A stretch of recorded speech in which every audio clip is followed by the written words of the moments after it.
So years ago, I was hired to run a post-hospitalization program for people who had been hospitalized for major depressive disorder. The ward realized that they didn't have a very good discharge plan for these folks, and as a result, within 6 months, a lot of them were back in hospital again, which means that we didn't help them much, and for the system, it's hugely expensive. So everybody, from the patients to the doctors to the accountants to the government, which funded the whole thing, they all wanted something better.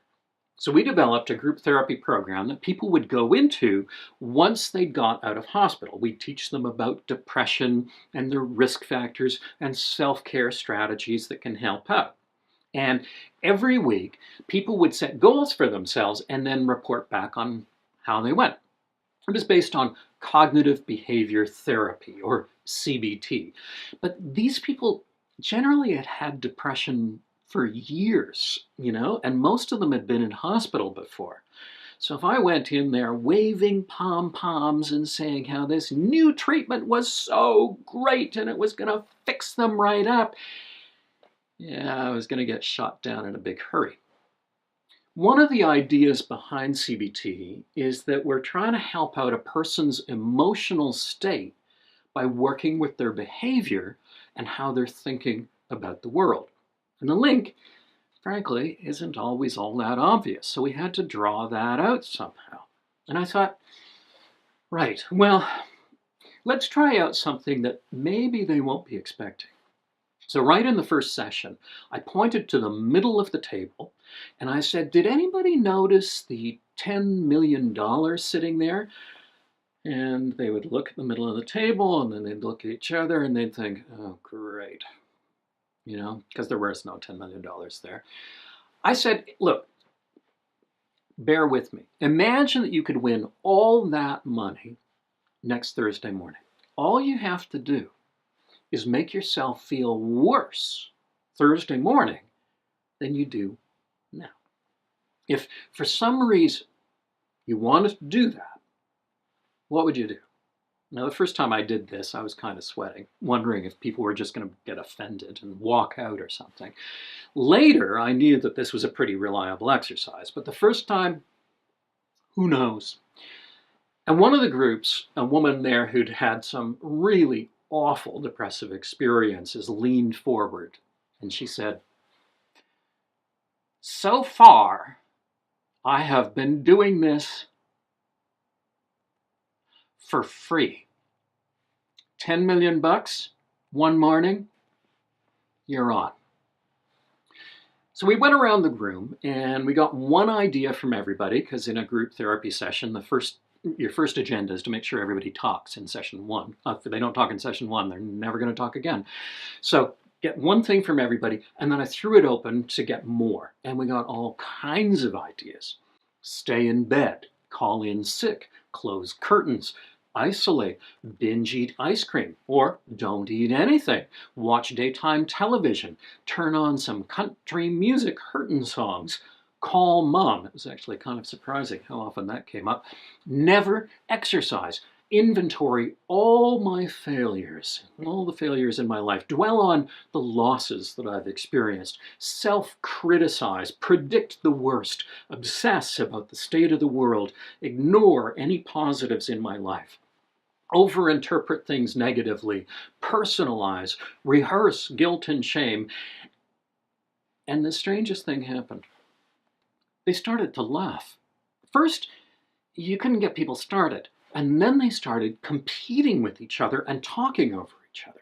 After one of these sessions, I was locking up. These groups were held in the evenings, and the cleaner was out there in the hall, and they came by, and she said, what was going on in there?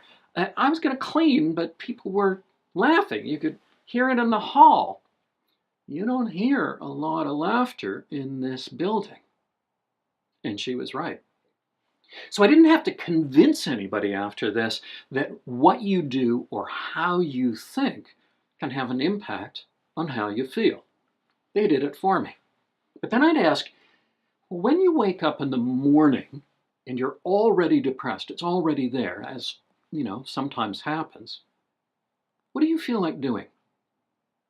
I'd throw it out to them, and they'd say things like, well, I just feel like staying in bed. So I'd circle that one on the list. Oh, I'd want to call in sick to work. Oh, circle that one. Isolate, circle that one. And what do you think about? Well, everything I've done wrong, all my flaws, bad things that might happen in the future. And they wouldn't say all of the things that are on the list, but they would say some of them. And the laughter would stop. And some of them would ask, why is it that I'm doing exactly what I'd do if I wanted to feel worse? I don't want to feel worse. Some of them actually secretly wondered if they kind of liked it. I don't think that was it. Thoughts and behavior affect how we feel. But how we feel also affects how we think and what we do. It changes what feels tempting to us, so it spirals both ways. Sometimes, if you want to feel better, the path isn't really obvious. It's often useful to ask yourself, what if, for some bizarre reason, I wanted to feel worse? I don't. But what if? What would I do? You know, what would work?